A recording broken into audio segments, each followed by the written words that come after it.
Ya, selamat datang kembali di perkuliahan basis data. Jadi untuk pertemuan yang kali ini kita akan belajar dua buah materi baru, tapi sebenarnya semua materi yang ada di sini tidak mungkin jauh-jauh dari materi sebelumnya. Jadi ini itu akan menggunakan juga materi-materi sebelumnya.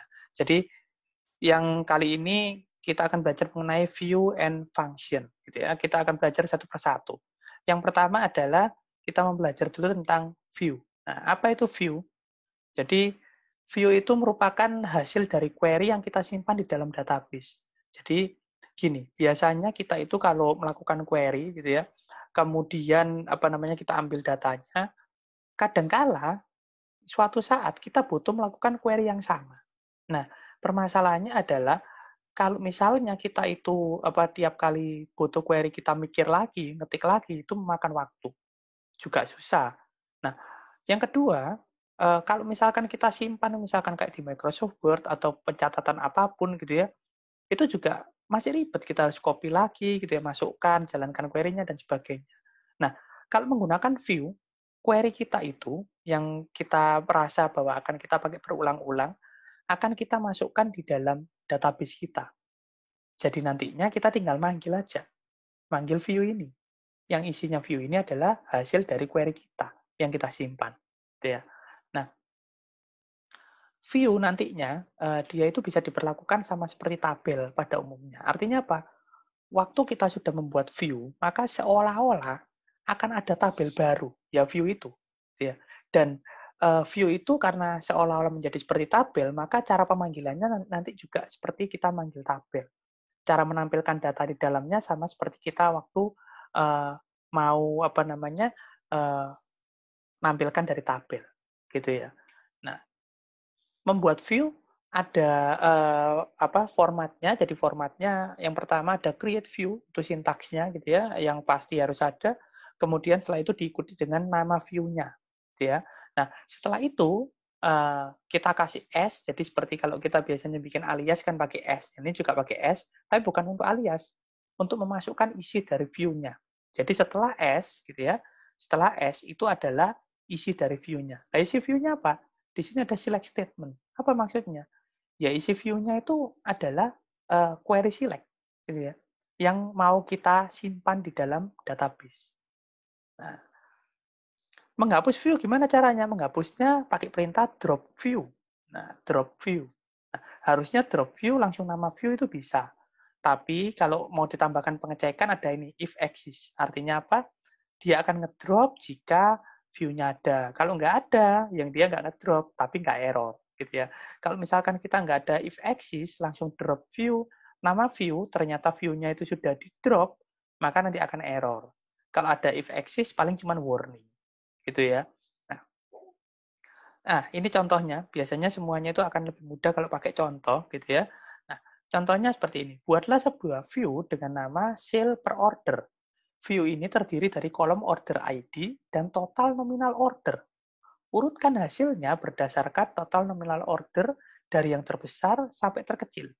Nah, bagaimana cara membuatnya? Pertama yang harus kita lakukan, ya kita tinggal membuat query-nya dulu. Query ini, yang menampilkan kolom order ID, total nominal order, dan seterusnya. Buat query-nya dulu, nanti query itu kita akan masukkan ke dalam view. Gitu ya. Jadi, eh, contohnya, ya, contoh jawabannya yang drop view if exists ini selalu kita tulis supaya apa? Supaya kalau misalkan view-nya itu kita generate ulang, ya dia ngedrop dulu. Jadi view itu tidak bisa diedit, ya. Kalau kita mau mengubah isi dari view itu, kita harus drop.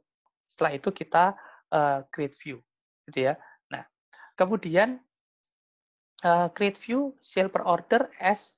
Nah, ini create view itu perintah untuk membuat view-nya, sale per order itu adalah nama view-nya, as seperti yang tadi saya bilang gitu ya, itu kayak alias biasanya, tapi di sini kita gunakan sebagai tanda bahwa setelah s ini adalah query yang kita simpan. Jadi ini query yang kita simpan, select order ID, sum, ini ya, ini perintah untuk apa, rumus untuk mengambil total nominal penjualan gitu ya, from order detail dan seterusnya. Dia order by total descending. Jadi dari select sampai sini itu adalah isi view-nya. Nah, artinya apa? Nanti kita akan seolah-olah punya tabel yang namanya sale per order seolah-olah. Kenapa? Karena ini bukan tabel beneran. Ini view. Ya, jadi kita seolah-olah punya tabel namanya sale per order, tapi ini sebenarnya adalah view. Jadi ini bukan tabel beneran.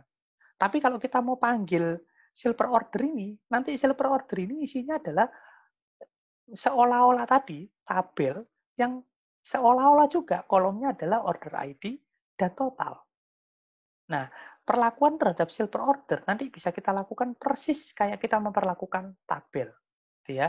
Nah, ini membuat view-nya. Setelah view itu dibuat, tidak langsung muncul datanya.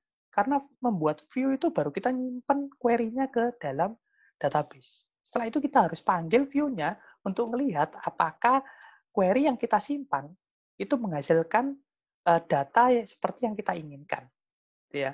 Nah, jadi setelah penjelasan saya yang pertama tadi dihapus dulu karena sebelumnya jangan-jangan kalau ada gitu ya, dan ingat view itu tidak boleh kembar namanya.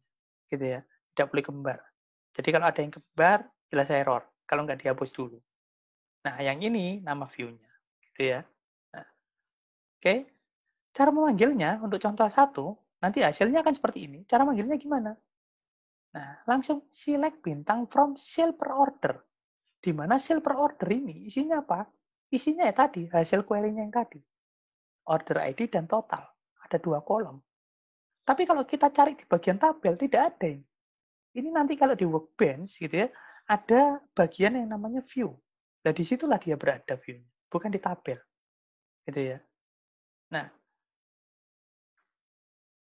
setelah itu view ini juga bisa membuat view dari view yang lain. Nah, misalnya kayak gini, view sale per order ini kita anggap sebagai tabel. Sehingga kita akan pakai sale per order sebagai isi dari view yang lain. Ya, nah, misalnya kita ingin membuat view yang dapat menghasilkan data order dengan total nominal yang lebih besar dari 15.000 saja dan dibulatkan 2 angka di belakang koma. Gitu ya. Jadi artinya apa? Nah, kalau kita lihat di sini, nah, kita akan membuat view baru yang namanya big sales order. Isinya apa? Isinya adalah query yang berasal dari nih, sale per order itu view yang tadi. Ya. Jadi isinya view ini, isinya view big sales order adalah view yang lain. Gitu ya. Nah, di sini kita ngambil order ID sama total tapi kita bulatkan 2 angka belakang koma. Kemudian kita ambil yang totalnya lebih besar dari 15.000. Ya. Kalau kalian lihat, sale per order tadi kan aslinya query di dalamnya itu adalah aggregate function. Tapi waktu di sini sudah kita ambil dari from sale per order, nggak aggregate lagi, kita anggap seperti kolom biasa. Karena itu bisa kita where biasa. Seperti itu. Ya, itu membuat view dari view yang lain. Selain itu bisa apa lagi? Banyak. Nah, ini tadi cara manggilnya ya. Cara manggilnya sama juga dengan yang tadi, langsung perlakukan big sales order seperti tabel gitu ya. Nah, selain itu, nah, kita juga bisa membuat view yang dalamnya isinya join. Nah, ini nanti kalian bisa baca sendiri gitu ya, detailnya. Jadi intinya adalah, nah, create view di mana dalamnya itu join-join bisa, nggak masalah. Pokoknya dalamnya select. View itu dalamnya select selalu, gitu ya. Kemudian cara manggilnya sama, selalu sama, gitu ya. Langsung select bintang from, nama view-nya dapat. Select kolom-kolom view-nya juga bisa, gitu ya. Selanjutnya bisa juga view itu isinya adalah subquery, gitu ya. Nah ini contoh soalnya, jadi view yang dalamnya subquery. Kita langsung lihat isinya seperti ini. Nah, jadi create view sama selalu atasnya S, dalamnya S ini loh. Nah, bisa juga ada subquery-nya, lihat ini. Subquery di where. Gitu ya. Bisa juga. Gitu ya. Nah, cara manggilnya sama juga. Cara manggilnya pokoknya semua cara manggil view selalu gitu. Perlakukan dia seperti tabel biasa. Walaupun sebenarnya dia bukan tabel. Gitu ya. Nah, ini contoh yang lain, view dengan subquery, nanti kalian bisa lihat. Slide ini sudah kita upload di ULS gitu ya. Nah, ini ada subquery-nya. Boleh nggak kalau di dalam view itu subquery-nya ruwet banyak gitu? Boleh, nggak masalah. Justru itu gunanya view. Supaya apa? supaya query yang rumit banget itu, yang panjang banget itu, begitu kita masukkan dalam view, kalau suatu saat kita butuh lagi, kita nggak usah bingung cari catatan, gitu ya. Kita nggak usah bingung mengingat-ingat lagi, mikir lagi gimana cara bikin yang panjang kapan dari query-nya, nggak usah. Karena begitu kita masukkan view, dia tersimpan di dalam database itu. Dan tiap kali kita butuh, kita hanya manggil ini, nama view-nya. Dan perlakukan dia seperti tabel biasa. Yang kolomnya adalah hasil dari isi view itu. Ya ini kolomnya ada, kalau ini berarti kolomnya company name, terus sama jum kirim. Itu kolomnya. Gitu ya. Nah, ini ada contohnya untuk apa namanya ngetes kalian nih. Kira-kira apa sih yang error dari contoh ini? Ya. Ya. Di mana sih letak kesalahannya di sini? Kalau kalian perhatikan baik-baik, maka sebenarnya, nah ini, bisa nggak sih di dalam join on, gitu ya, on-nya ini, bisa nggak kita melalui hasil agregat? On, x titik zoom itu x itu ini, zoom itu ini, gitu ya. Ngambil kolomnya itu sama dengan s titik zoom kirim. S itu ini, zoom kirim itu ini. Bisa nggak kita merelasikan dengan menggunakan jadi inner join tapi relasinya dengan menggunakan ini. Nah, nanti kalian coba gitu ya. Nah, supaya kalian bisa menjawab pertanyaan ini gitu ya. Oke, hanya segitu saja yang tentang view. Kita akan masuk ke dalam function. Nah, function ini ya fungsi itu gitu ya yang kalian sudah pernah pelajari harusnya di mata kuliah Alpro, PBO gitu ya. Sudah pernah kalian pelajari. Jadi function ini apa? Ya, function itu kalau kita pelajari Alpro dan PBO kan seperti suatu proses yang kalau kita itu apa namanya uh, mau apa namanya pakai secara berulang-ulang gitu ya.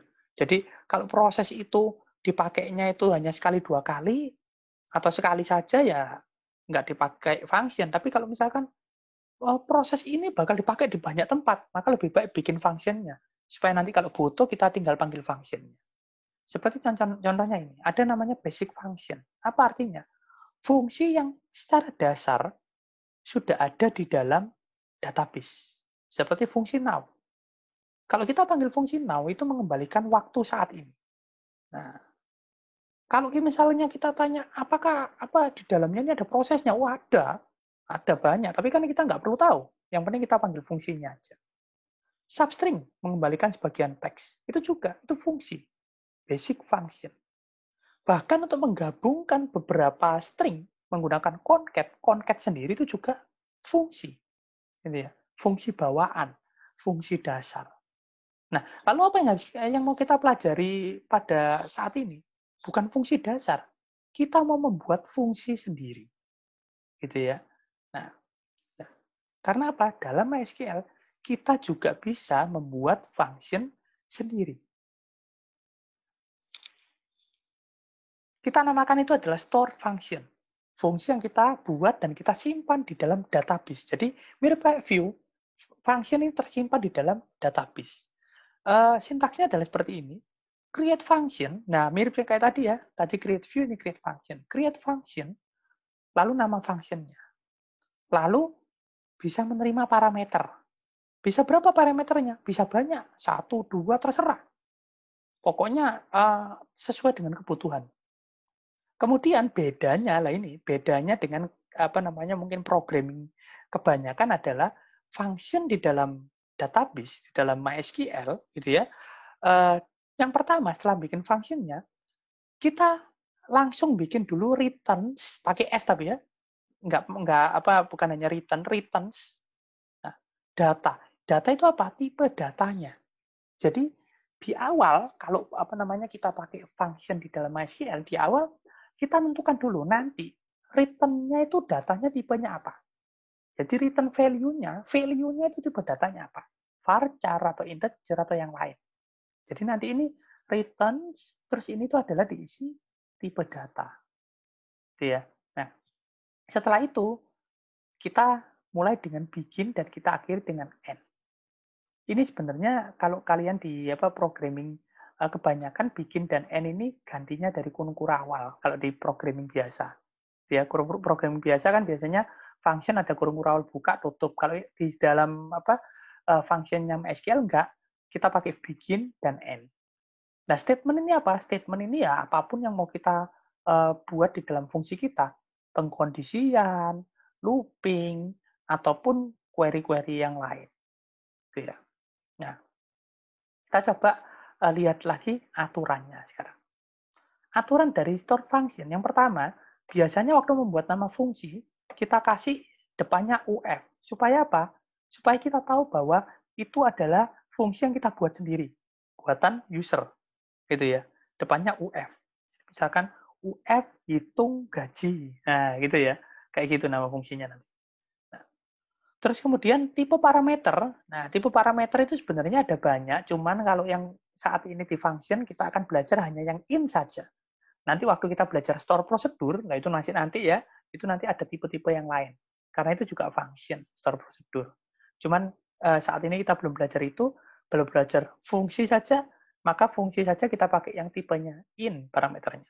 Dan tipe in ini beruntungnya adalah tidak perlu kita tulis. Tidak usah kita nambahkan apapun sintaksnya karena default-nya itu sudah in tipenya. In itu artinya apa? Tipe parameter in itu artinya parameter yang menerima inputan dari luar. Gitu ya. Nah, lalu kemudian yang berikutnya, function harus memiliki tipe di bagian return statement. Tadi yang saya jelaskan. Gitu ya. Kita return pakai S ya. Yang return yang pakai S itu mendefinisikan nanti return value-nya tipenya apa. Nah, kemudian kalau di dalam isi fungsinya sendiri, nanti harus diakhiri dengan perintah return tanpa S. Nah, return tanpa S ini adalah untuk mengembalikan nilainya baru. Ya. Bukan tipe datanya, nilainya. Kalau yang return dengan S, tipe datanya. Dan kita taruh di atas. Gitu ya. Nah, pada saat kita membuat fungsi, kita perlu yang namanya nanti delimiter. Nah, delimiter itu apa? Delimiter itu sebenarnya adalah suatu penanda yang nantinya itu mau menunjukkan bahwa sebuah perintah SQL itu sudah berakhir atau belum. Nah, maka biasanya delimiter yang kita tahu adalah titik koma. Jadi setiap kali kita ngetikkan query, kita akhiri dengan titik koma. Nah, kemudian kita jalankan. Itu kayak memberitahu database-nya bahwa selesai perintah saya sampai di sini. Gitu ya. Tapi permasalahannya adalah pada saat kita membuat function, maka akan ada banyak baris nanti. Perintah SQL akan ada banyak baris. Dan akan ada banyak titik koma di dalamnya. Padahal perintah di dalam store function ini tidak boleh dijalankan secara terpisah. Tidak boleh. Ini harus dijalankan secara satu kesatuan. Nah, oleh karena itu kita perlu semacam mengabaikan sementara delimiter standarnya, yaitu titik koma. Kita perlu mengabaikan sementara delimiter standarnya, yaitu titik koma, dan kita ganti dengan delimiter yang lain dulu. Misalnya dengan double dollar atau double slash. Setelah selesai satu scope fungsi kita, baru di akhir nanti kita kembalikan menjadi delimiter standarnya, yaitu titik koma. Contohnya seperti ini. Di sini pertama ada drop function if exist, mirip dengan view tadi gitu ya, ada dropnya dulu gitu ya, supaya kalau misalkan sudah pernah ada maka dihapus dulu. Karena ingat sama seperti view, function juga nggak boleh kembar namanya. Gitu ya. Nah, kemudian nah ini ya, kalau kita lihat di yang pertama create function. Nah, jangan dilihat dulu yang biru dan yang merah gitu ya. Create function UF customer level, pay credit limit double. Ini adalah parameter dan tipe datanya. Yang tadi tipenya in. Tidak usah tulis apa-apa innya. Cuma pokoknya langsung aja tulis nama variabel dari parameternya sama tipe datanya. Mungkin ada yang berbeda lagi dengan programming standar adalah tipe data di belakang, bukan di depan. Bukan double pay credit limit, tapi pay credit limit spasi double. Itu ya. Kemudian, nah ini yang tadi, tentukan dulu return-nya bertipe apa nanti.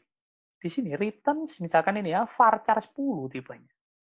Jadi kita tentukan dulu nanti return-nya mau tipenya apa. Setelah itu, nah baru return value yang sebenarnya dari fungsi itu dibuat, yaitu di dalam sini, dalamnya begin dan end ini. Nah, return LVL.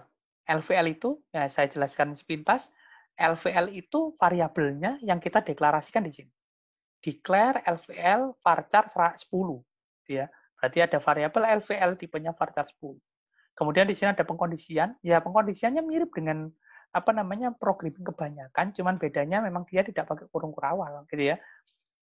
If pay credit limit ini parameternya lebih besar dari ini, then gitu ya. Ini sintaks apa namanya kondisinya di dalam MySQL. If kondisi then set LVL sama dengan platinum. Jadi nggak bisa langsung LVL sama dengan ya. Di sini harus pakai set. Set LVL itu variabelnya sama dengan apa?